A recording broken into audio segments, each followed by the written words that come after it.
Dear students, आज हम शुरू कर रहे हैं paper 3 immunology, microbiology and biotechnology.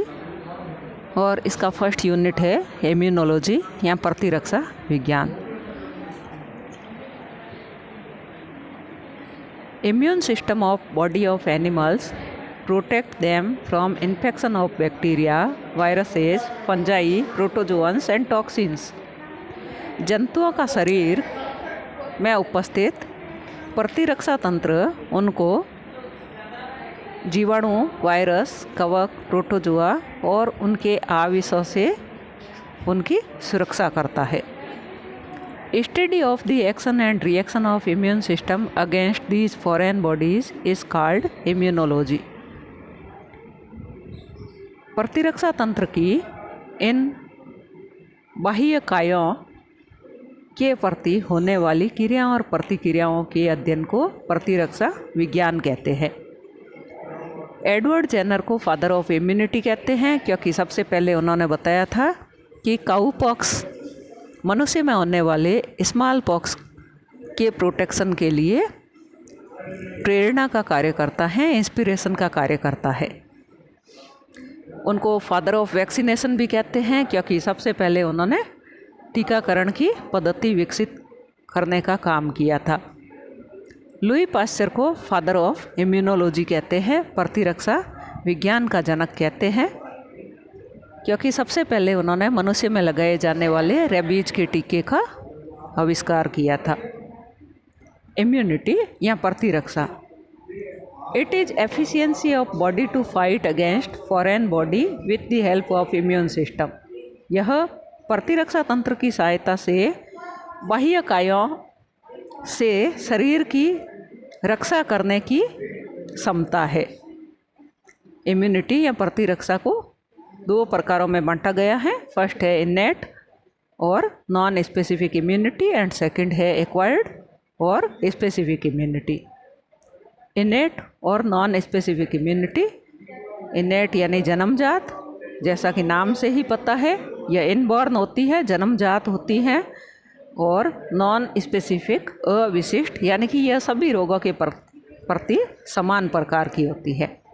Acquired and specific immunity, acquired यानी जिसको जीवन काल में अर्जित किया जाता है, और स्पेसिफिक यानी कि यह विशिष्ट प्रकार के रोगाणु के लिए विशिष्ट प्रकार की होती है।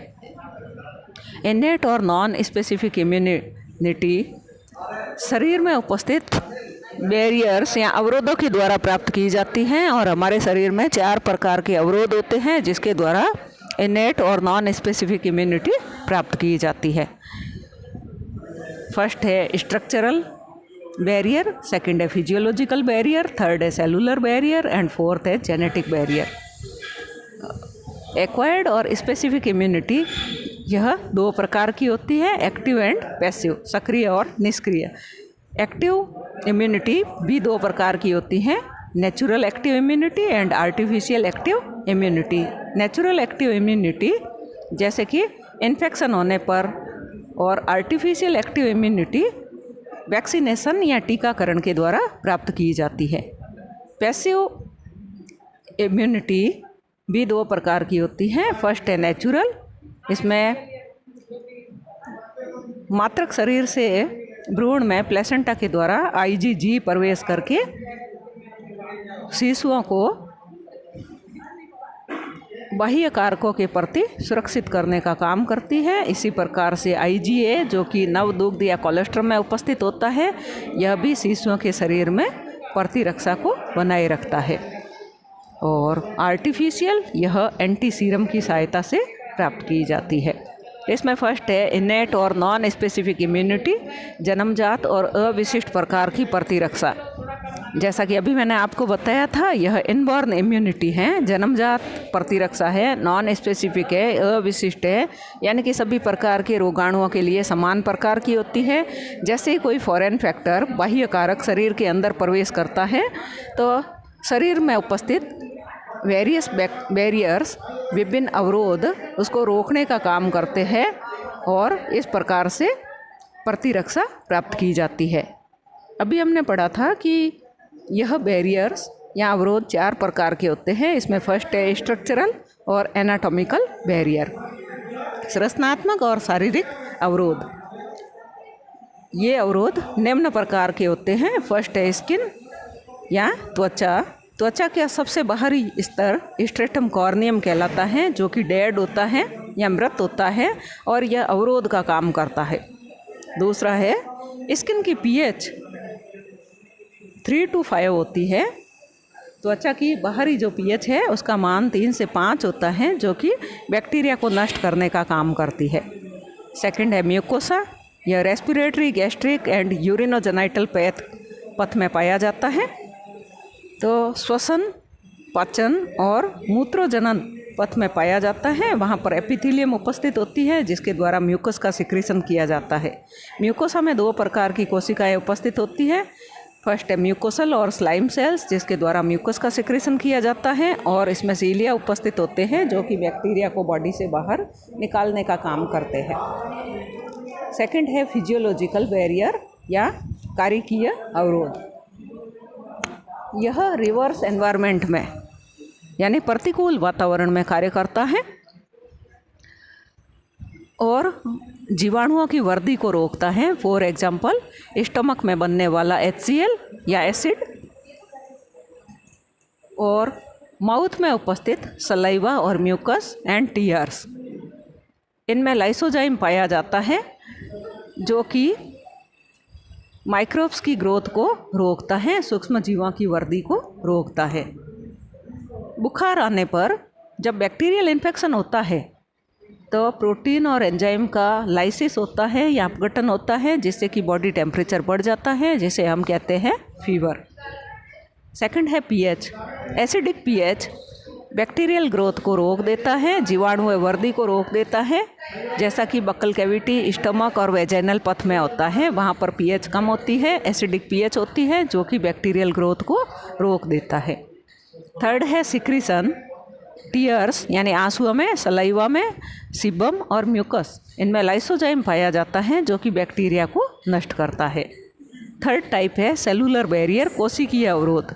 ब्लड में न्यूट्रोफिल्स पाई जाती है, जिनको पॉलीमॉर्फोन्यूक्लियर ल्यूकोसाइड्स कहते हैं या PMNL कहते हैं, क्योंकि इनका केंद्रक जो है कई सारे लोब्स से, कई सारे पिंडों से मिलकर के बना हुआ होता है। इसके अलावा मोनोसाइट्स और लिम्फोसाइट्स पाई जाती है। लिम्फोसाइट्स को नेचुरल किलर सेल्स कहते हैं और मैक्रोफेजेज पाई जाती है उत्तकों में, जो कि सूक्ष्म जीवों को फेगोसाइटोसिस या कोशिका भक्षण के द्वारा नष्ट करती है। Phagocytic sales. तो फेगोसाइटोसिस की क्रिया 2 प्रकार से होती है। फर्स्ट है फेगोसाइटिक सेल्स और कोशिका भक्षण वाली कोशिकाएं मोनोसाइट्स, PMNL या न्यूट्रोफिल्स और मैक्रोफेज कोशिकाएं होती हैं। जब शरीर में बैक्टीरियल इन्फेक्शन होता है तो WBC की संख्या शरीर में बढ़नी शुरू होती है और WBC की वे कोशिकाएं जो कि फेगोसाइटोसिस की क्रिया करती हैं, उनको फेगोसाइट्स कहते हैं। मैक्रोफेज और न्यूट्रोफिल फेगोसाइट्स या फेगोसाइटोसिस के लिए सर्वाधिक महत्वपूर्ण है। मोनोसाइट्स इन्फेक्शन के स्थान पर मुक्त होती है और यह बाद में मैक्रोफेज में कन्वर्ट हो जाती है। मैक्रोफेज बड़े आकार की अनियमित आकार की कोशिका होती है, जो कि माइक्रोब्स को निगल लेती है। स्टेप्स ऑफ फेगोसाइटोसिस, कोशिका भक्षण के पद। फर्स्ट है वेसोडाइलेशन या वाहिका प्रसारण।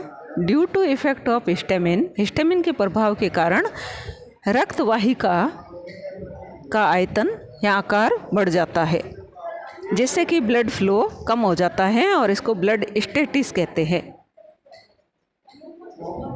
ब्लड स्टेसिस कहते हैं। सेकंड है एडेशन या आसंजन। जब ब्लड फ्लो कम होता है तो बड़े आकार की WBC ब्लड वेसल के साथ में ब्लड वेसल की दीवार पर चिपक जाती है। थर्ड है डाइपीडेसिस, कोशिका पारण। WBC जिसमें न्यूट्रोफिल और मोनोसाइट्स उपस्थित होती हैं, यह अमीबीय गति के द्वारा ब्लड वेसल से बाहर एक्सटर्नल सेलुलर फ्लूइड में प्रवेश करती हैं। इस प्रक्रिया को डाइपीडेसिस कहते हैं। फोर्थ है कीमोटैक्सिस, रसायनोचलन। WBC कीमोटैक्सिस के द्वारा माइक्रोब्स या सूक्ष्म जीवों की तरफ गति करती है। और फिफ्थ है फेगोसाइटोसिस, कोशिका बक्सण। इसमें पहला स्टेप है अटैचमेंट और एडेशन। इन्फेक्शन फैक्टर फेगोसाइट्स की मेम्ब्रेन की तरफ अट्रैक्ट होता है। जो भी बाह्य कारक शरीर में प्रवेश किया है तो वो फेगोसाइट कोशिका की झिल्ली की तरफ आकर्षित होता है। सेकंड है इंजेक्शन या अंतर्ग्रहण। फेगोसाइट में एक वेसिकल बनती है जिसको फेगोसोम कहते हैं, जो कि इस बाह्य कारक को निगल लेती है। फेगोसोम लाइसोसोम के साथ में मिलती है। लाइसोसोम में हाइड्रोलाइटिक एंजाइम्स या जल अपघटनी एंजाइम उपस्थित होते हैं, तो फेगोसोम के साथ में यह मिलकर के फेगोलाइसोसोम का निर्माण करता है और इंटरसेलुलर डेथ ऑफ बैक्टीरिया।